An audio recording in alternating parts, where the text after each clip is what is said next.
It's the Tim Constantine Show.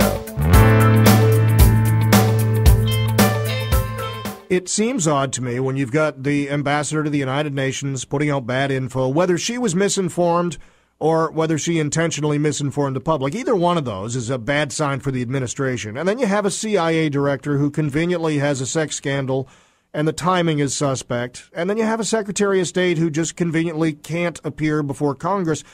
Is it possible there is something really bad going on behind the scenes here?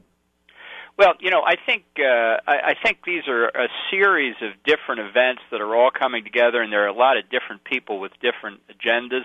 And I think if you look at and what their real objectives are, I think Hillary's overwhelmingly is the prospect of a 2016 campaign. Right. And I think part of what she needs to do, honestly, just from a crass political point of view, is find ways to separate herself from Obama, having served in his administration. And so I think in her last days, she has a strong incentive not to associate herself with policies that most objective observers would say are failing or are going to fail in the very near future. So the lower her profile, the better. And I think she'd like to get through Christmas. People are going to forget about her, probably are forgetting about her right now, get through New Year's, and then when she's yesterday's news in terms of Benghazi or Syria or you name it, then the testimony becomes a lot less important. At least that's what they hope. I actually think that the race of events here is going to make that testimony even more interesting, because the questions to ask are, what did you say to the president on that September 11th while the attack was going on? Who decided that the Mohammed video was the key way to explain it? And by the way, did you know about requests for enhanced security in Benghazi before September the 11th? And if you did, why didn't you act on them?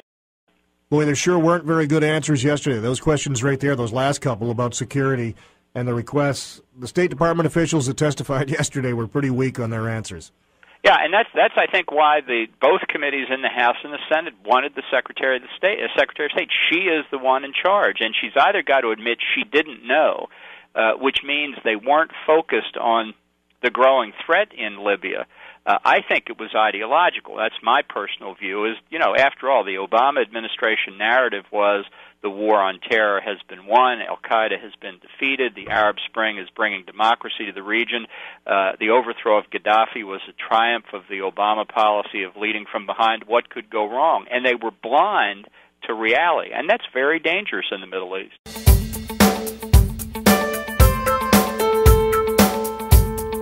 It's the Tim Constantine Show.